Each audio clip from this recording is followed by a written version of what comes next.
Welcome, everyone. We are live on this beautiful Thursday. Oh, look at there's the sun right on cue. Today, let's look at changing beliefs. You see, again, we think we have to force things. To change your belief, if it's been ingrained in you for your whole life, because it has been, whatever that belief is, it's been ingrained in you since you were a wee one. How do you change it? Well, not by might nor by power, but by spirit. So, what does that look like? If you are dealing with, let's go with the more popular one. Some people say, you got to work hard or nothing happens. You got to make a way for yourself. You got to grind. That's a belief. And if you watch those people who say you have to grind, they are successful. They are. They believe that they have to grind. So it doesn't matter what they grind in, they're successful. Watch them and you'll see.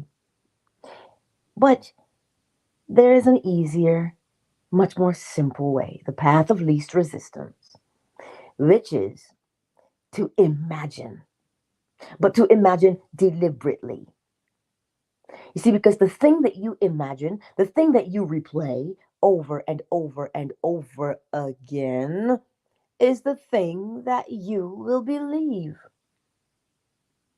Hmm? So when you hear, listen, whatever situation you're in, good, bad, or indifferent, if you want to change it, all you have to do is imagine your way out of it. And how do you imagine your way out? By imagining where you want to be. You see, here's an image for you. Picture it, if you will.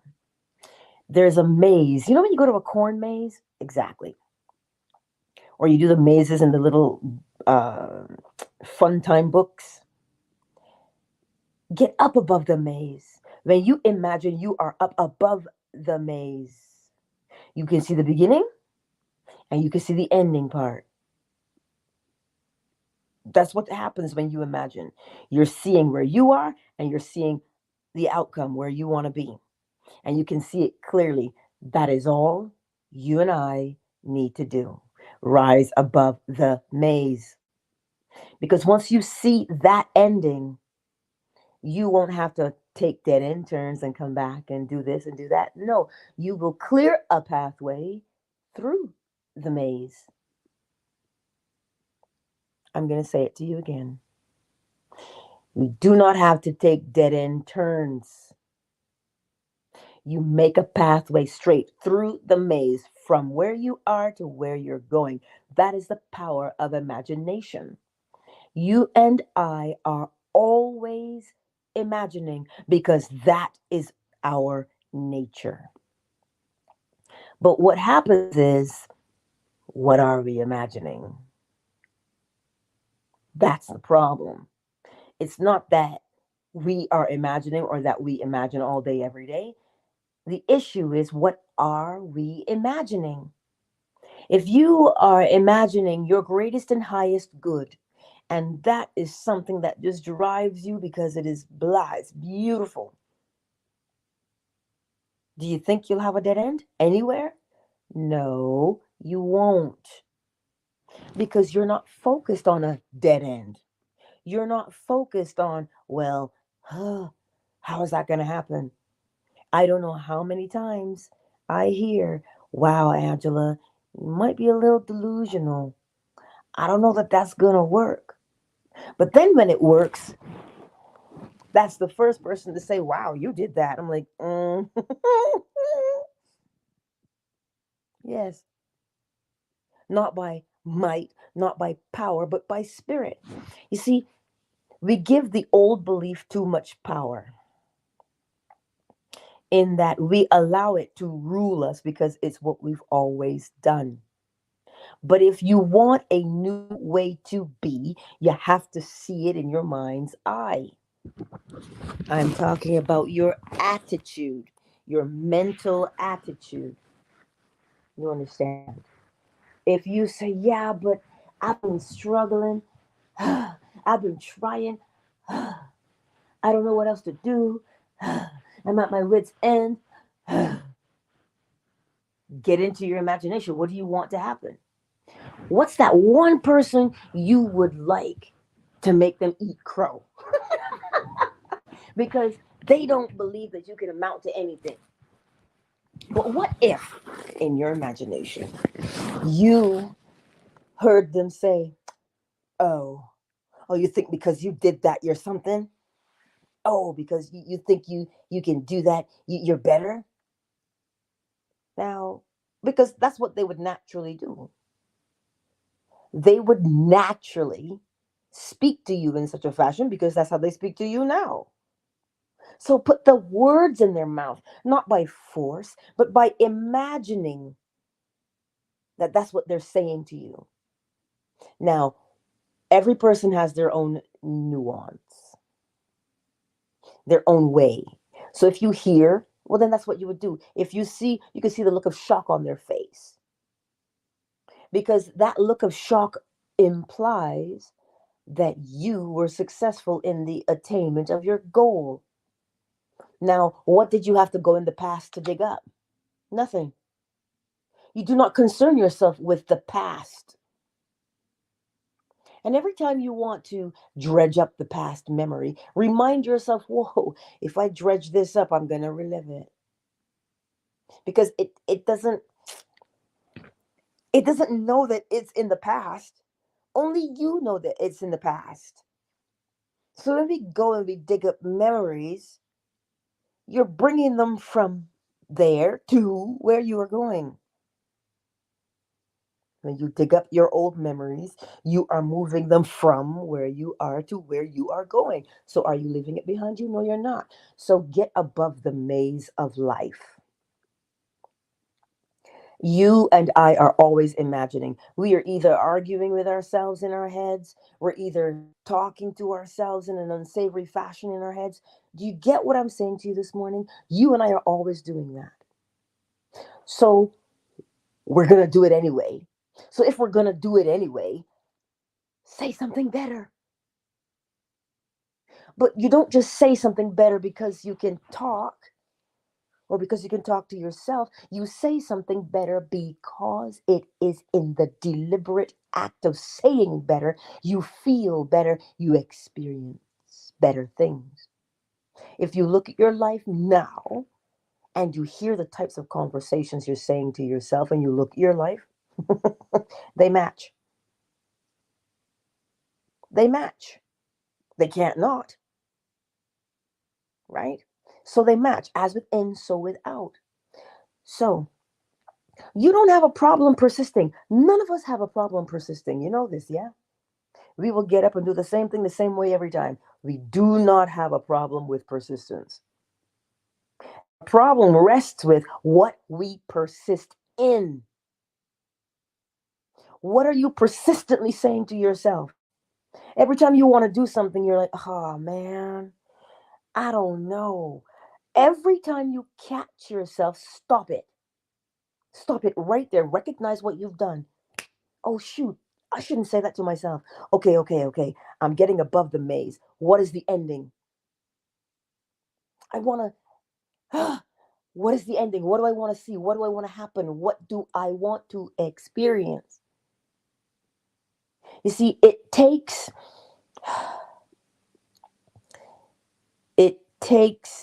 being deliberate to bring about the desired change.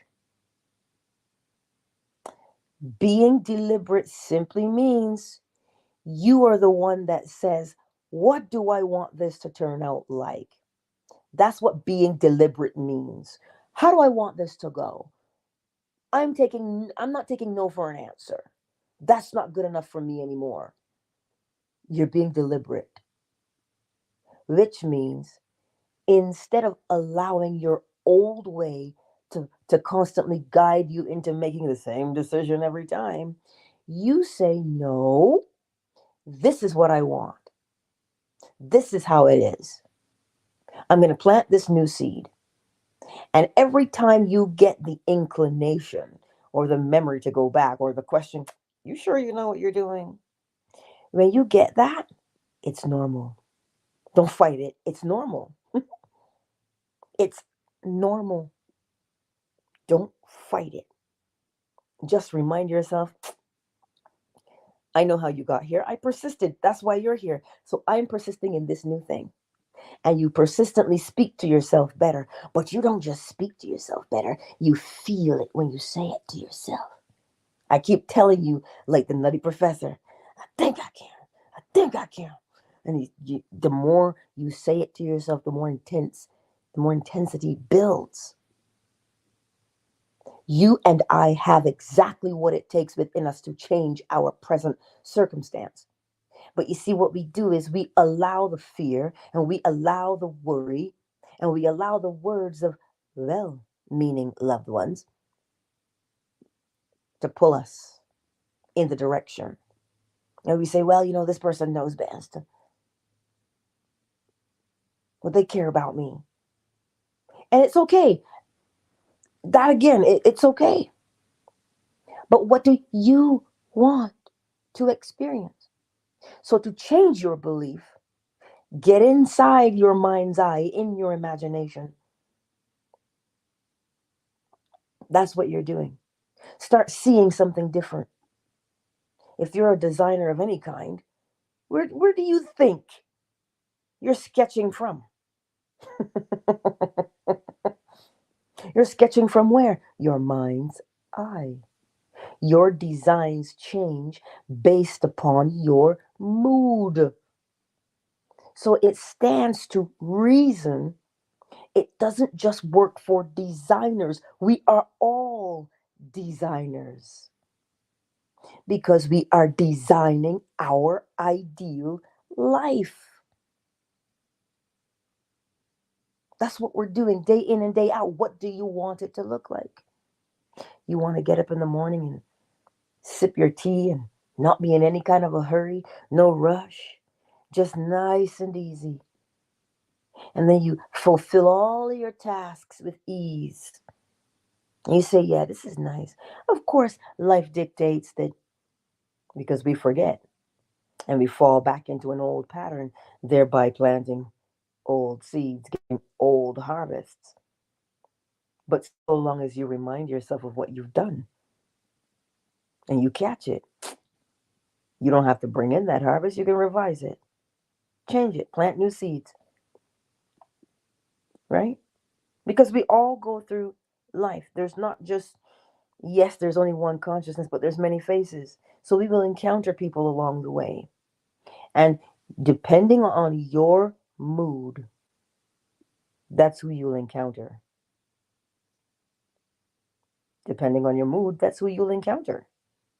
Pay attention to your life and you'll see it. So today you don't have to fight to change your belief. Establish what you want to believe. Do you want to believe that, look, all I got to do is catch this thing and keep planting the new seed because I'm already persistent. I'm already good at planting seeds. So I'm just going to choose what seed to plant.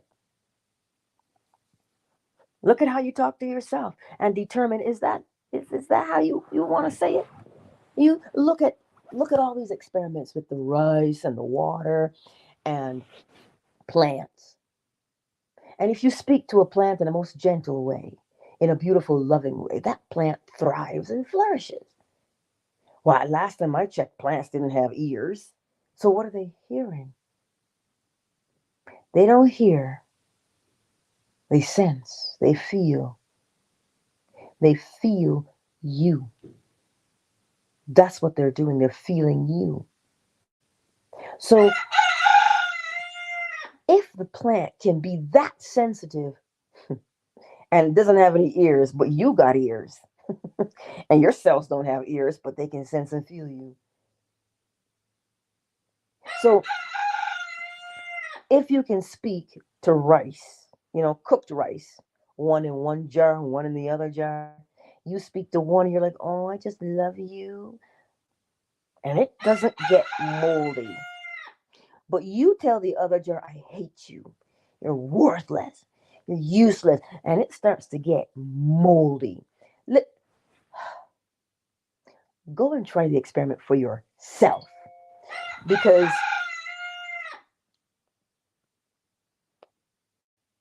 then you see it for yourself. You're going to learn firsthand through experience that if it happens with the jar of rice and it happens with the water and the ice, right? You have to look under the microscope and you'll see the shape that the ice takes. The molecules, they will be beautiful designs if you speak lovingly to it. You don't have to force to change your belief. Just decide what you want to believe instead. But if you do the experiment, you'll see what I'm telling you for yourself and you'll experience it. So that now when you look in the mirror, you'll see either that moldy rice or that beautiful rice. They're both the same age. They're both, you wouldn't want to eat them. But one of them is going to be moldy. Which one? The one you spoke disparagingly to. Shoot, you might not even have to speak to the rice. Hello. Just look at it with disdain. Right? Look at it. Just watch what happens. Just watch. And then when you look in the mirror, you're going to have a change of attitude, won't you? Of course. Because you'll recognize you might be able to see it in the rice. Well, then you know it's happening within you if that's how you're speaking. So, do you have to force yourself to change your belief? No, you don't. Decide what you want to believe instead. That way, you are deliberate. You're not forcing anything. We don't have to force life. I don't have to force him to crow. He crows because he can't help himself. It is his nature to do so. So there's I don't have to force him to do anything. Just with everything in nature, you don't have to force it. You allow it to happen. But we keep thinking we have to force it to make it change. No, you change the way you see it. Change the way you feel about it. Change the way you speak about it. And that always is going to start with you. It can't start with anybody else. You're the seed. You're the vine. You're the blossom. You are the fruit. That's you. That's me. So we start with the seed. That's what we are. We have to start with self. So don't fight to change your belief. Select a new one. Select a new one. You know what I'm going to believe? I'm going to believe that life is simple and life bends to my will. I'm going to believe that. Let me start practicing. Well, we only live by what we believe. And the way we live by it is because we practice it day in and day out. And how do we practice it? By doing it. And we start to see the evidence of what we're doing. And thus, that's what makes us believe in it. So, this day, this beautiful Thursday, what are you going to believe? You better choose. Choose it. Well, Deuteronomy 28 tells you, I put before you life and death, but choose. Choose life. What is that telling you? It's pretty clear what it's telling you. It's telling you that a choice must always be made. And it gently suggests, I use the word gently, but it boldly says to you, choose life. Why choose life? Because there is only life. But you can mold it and shape it into anything you want it to be. You can mold your life into death if you want. But it simply says choose life. So if you're going to choose life, you have to have the corresponding mood for life, which is how are you talking to yourself? Out of the abundance of the heart, the mouth speaks. Well, it couldn't be any other way because as within, so without. Right? This is what I'm desperately trying to show you today. You don't have to force it. You don't. Even listen, even if you've given birth, you know what I'm talking about with labor. You don't have to force labor. That bad boy starts all on its own. It starts. And all you can do is hold on for the ride. It knows what it's doing. And if you let it, it just flows. It just happens. I'm not telling you it doesn't hurt. Labor does, yes. But we don't have to fight.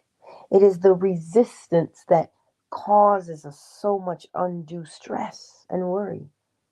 I can't do that. I don't know. I'm too old. I don't know enough people. What do you want to happen? What do you want to experience? Start there. It is the only place to start. That is the seed.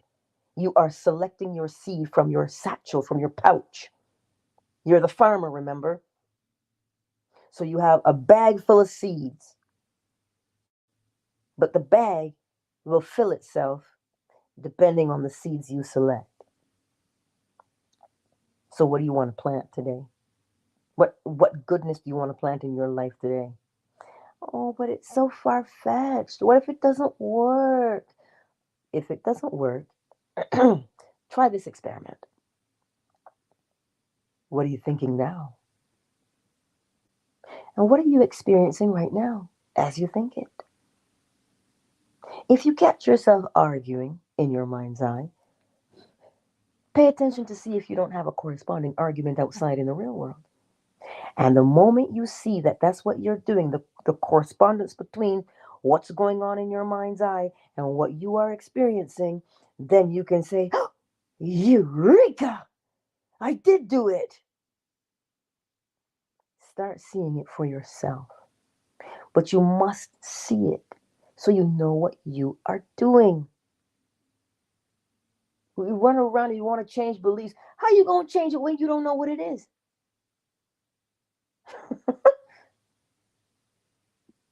You must know where you are. You acknowledge where you are and what you are doing. Because then you will clearly see, oh, I get it. I don't want to be there. So where do you want to be? You see, we like to avoid. We like to pretend something isn't happening. We like to deny. You cannot deny things. Acknowledge it.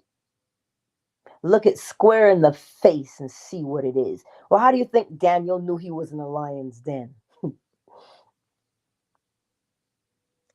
He saw them. He had to come face to face with them. So you come face to face with your problem. But when you come face to face with your problem, metaphorically speaking, because that's what the lion would represent, you recognize and you're looking at it, you say, oh, I got me a problem. And then you recognize that you have a problem, you say, as you do in cadets, about turn, and you make a 180. You give the problem you're behind. Oh, it seems vulnerable to turn your back on your problem, doesn't it? But if you turn your back on your problem, where's your face?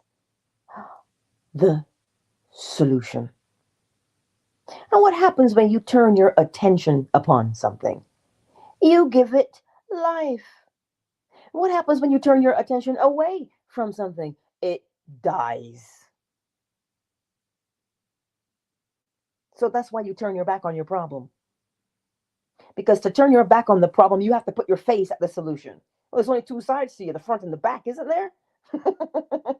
Your eyes and your occiput. You know, the little protuberance at the back of your head, the part that your mother slaps. That's the occiput.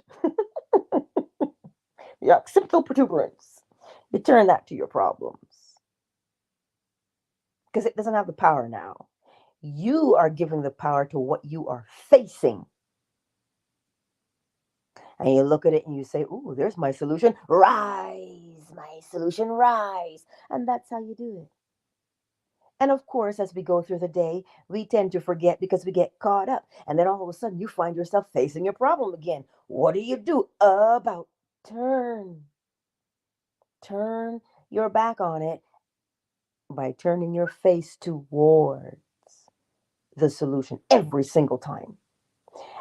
And with practice and persistence, you will find that every time you encounter a problem and you recognize it for what it is, but you choose your solution, you will realize habitually you're no longer overwhelmed by problems. As soon as you recognize a problem, you say, oh, snap, I got the solution.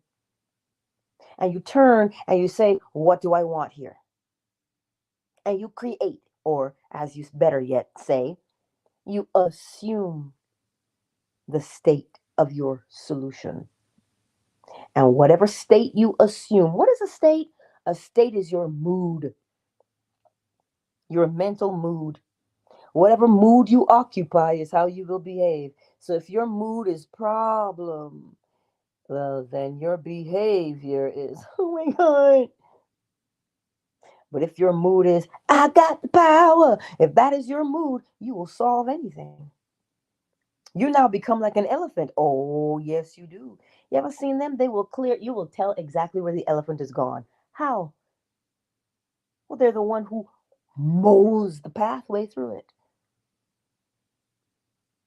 That's what you're doing when you give your solution your attention. You blaze a trail. So you don't have to force things to happen. Change your mood, and you have to act according to the mood. We're always asking the question, well, what do I do? I don't know what to do. Get into the mood, and you can't not do, because it is the mood that dictates the action. But we want to look for the action. You won't find the appropriate action if you do not occupy the appropriate mood, because the action will remain the same because of the mood that you are in. So don't seek the action, occupy the mood. Get into the mood. Get into the, right? Get into the mood and the action, cause and effect. Where's effort in there? There isn't one.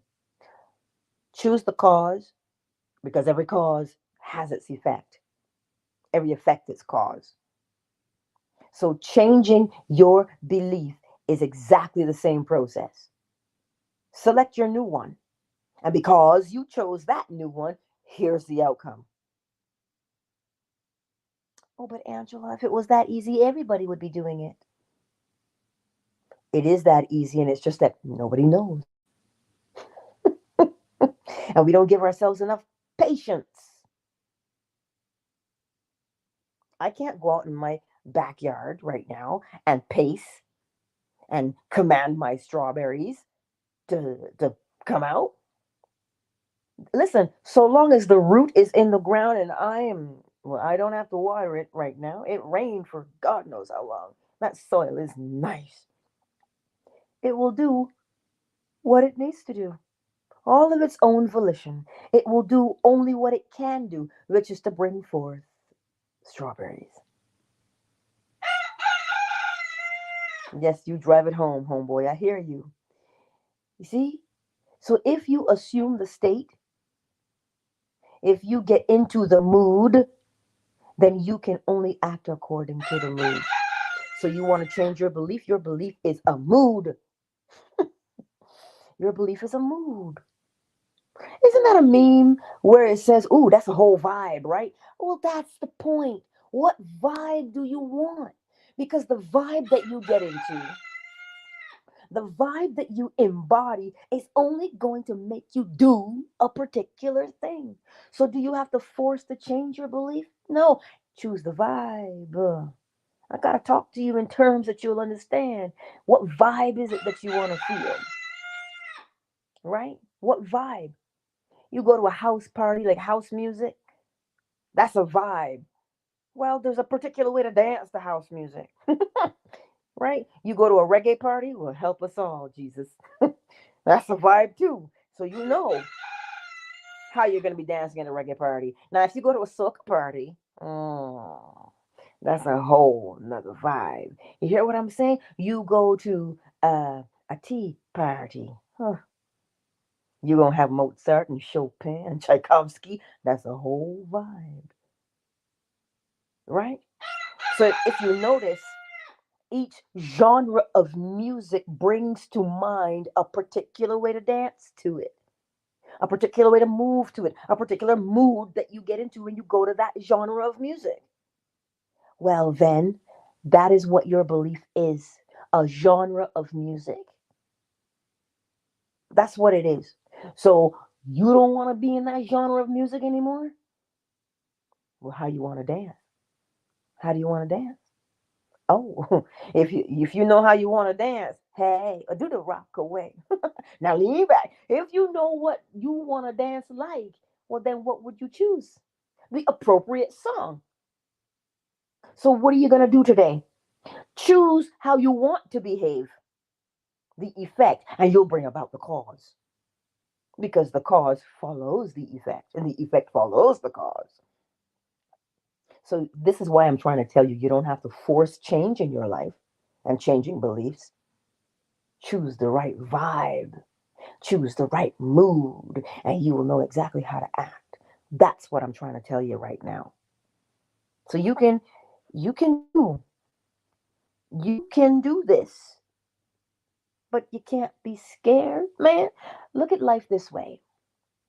I remember back in the day when I was in junior high and high school, I was always the wallflower.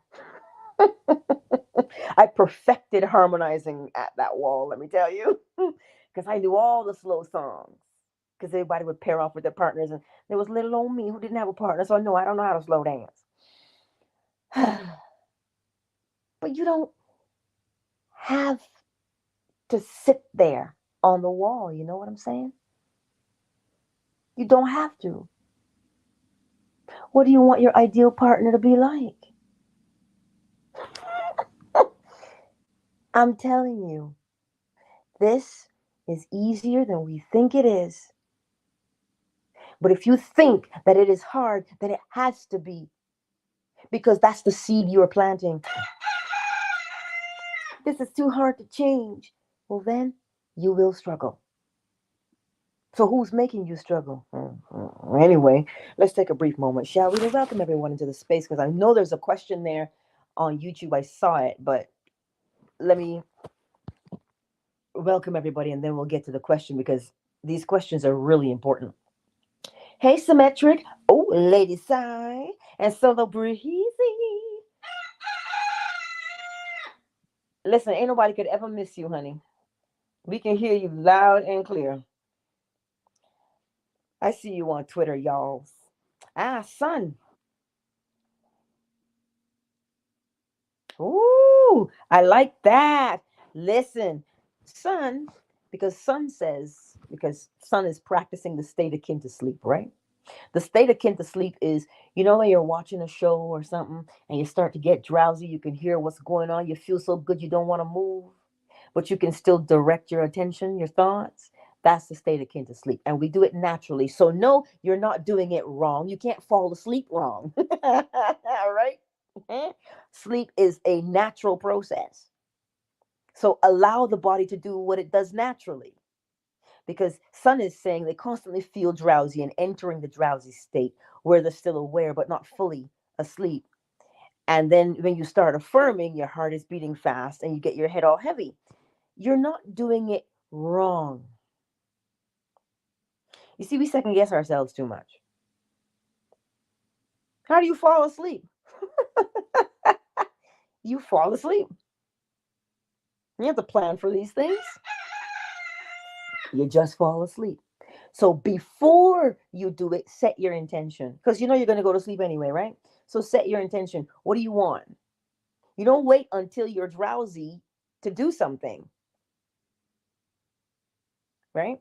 If I want to wake up at a particular time, I just say, hey, wake me up at ... If I say I'm going somewhere, I say, remind me to get this. Remind me to do this. That's because that's what I want. You can't tell yourself don't forget, because forget is the command. Give yourself the command that you want. If you want to remember, tell yourself, remember to do this, remember that, or remind me. You do that. And as you are falling asleep, it will do what it needs to do because you have reminded yourself of what you want to get done. So if you say, listen, here's what I want to tell myself as I'm falling asleep. And you say the phrase to yourself, that is my phrase I want to tell myself. Whatever that is. Just like that. And as you begin to fall asleep, in the back of your mind, way back there, you're going to hear it. You're going to feel it naturally. And you will drift off to sleep eventually, right? That's what you'll do. Affirming the same during working hours feels like, well, that's the point. The body, or should I say, the womb of your mind, takes suggestions because you don't resist them. And sleep offers no resistance.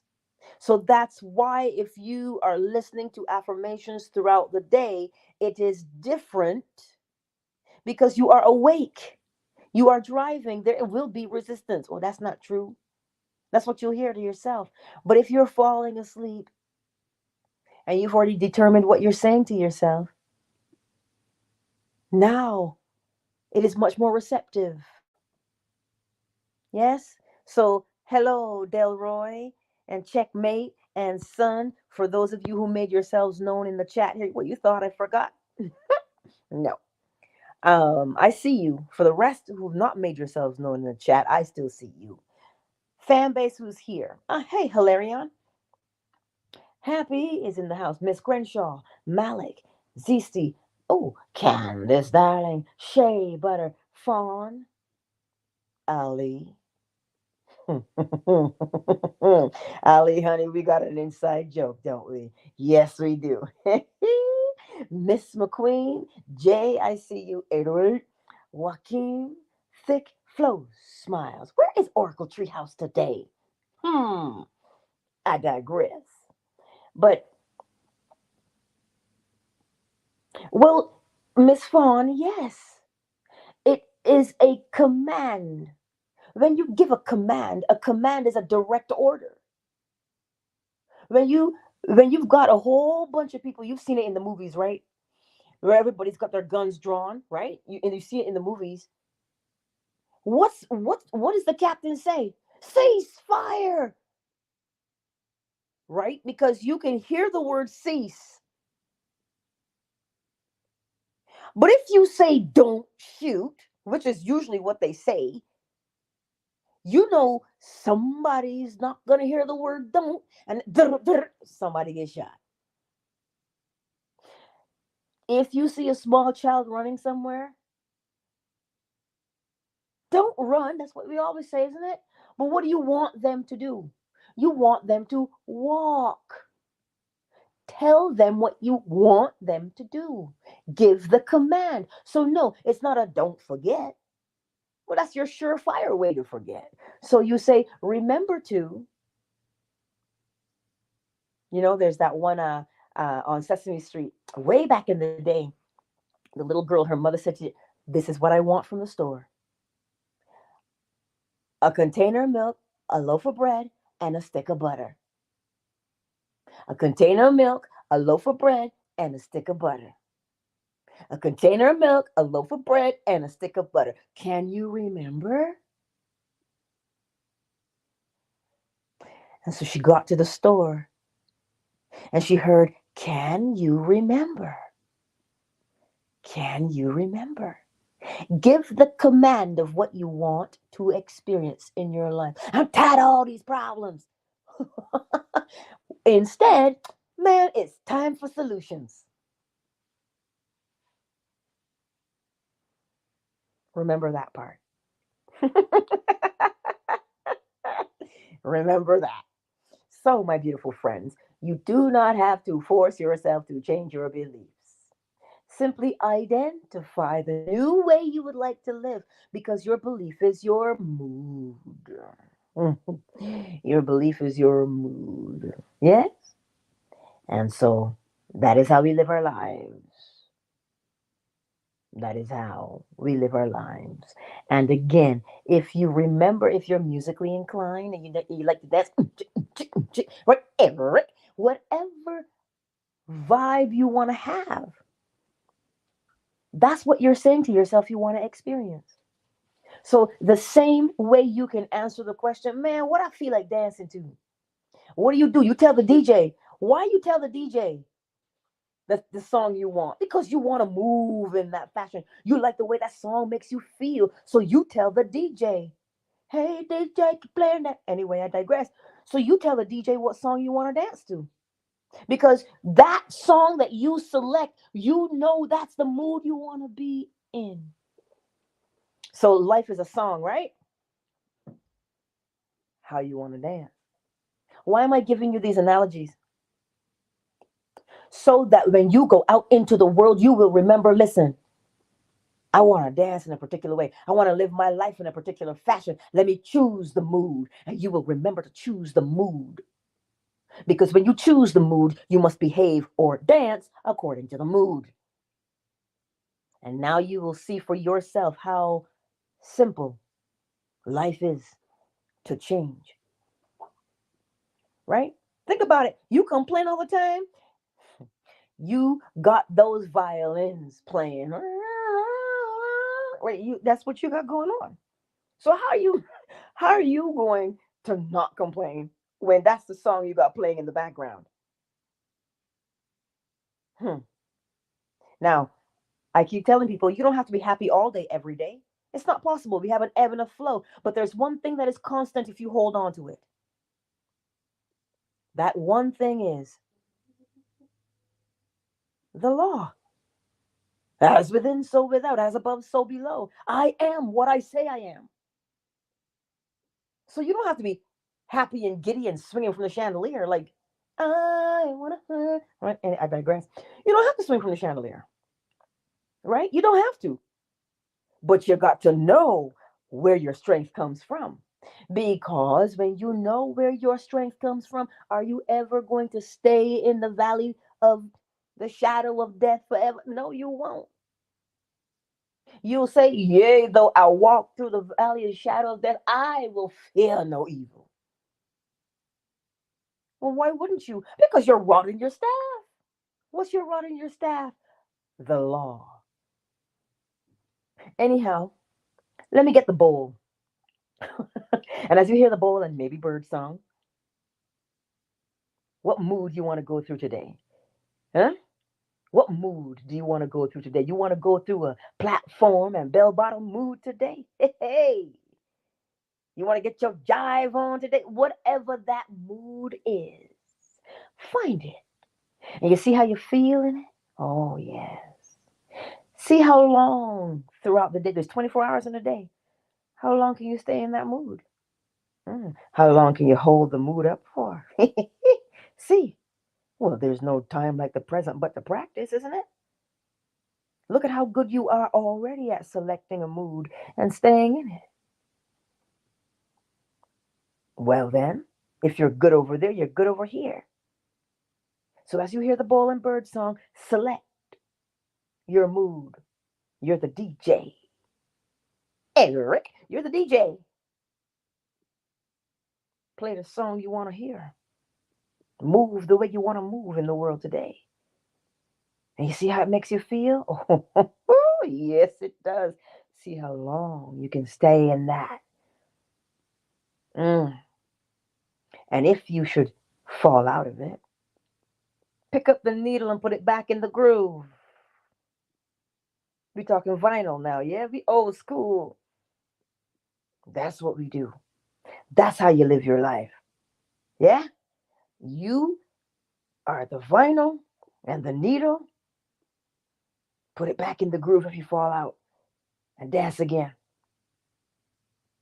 All right, then. I think you've grasped. Hey, Renee.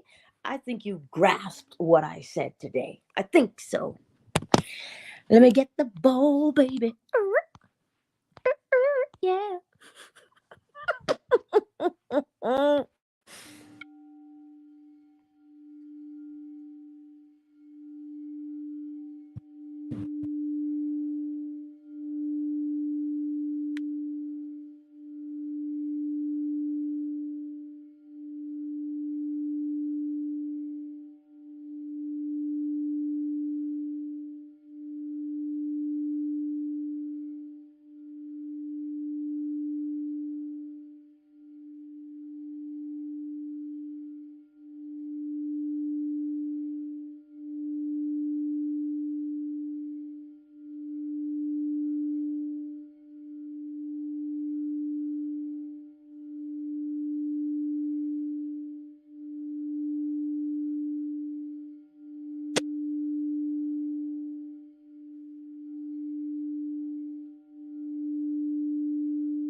Countdown initiated. 5, 3, 2, 1.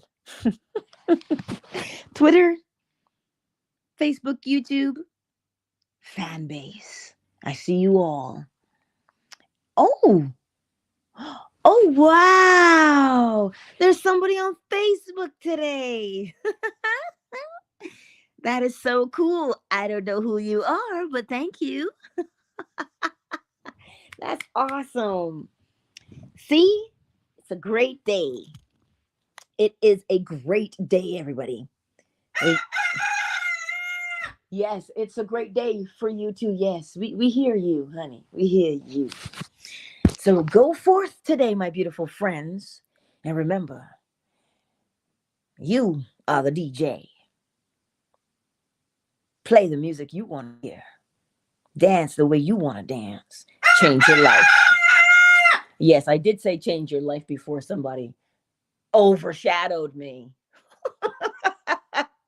Anyways, tonight, if you're available for the bedtime lecture, you can join us at 10:45 p.m. Eastern Standard Time right here on YouTube, Facebook, Twitter, fan base. Hey, be you, right? Is it be you without limits? I think so. Anywho, I love you all, and I'll see you tonight. Peace out.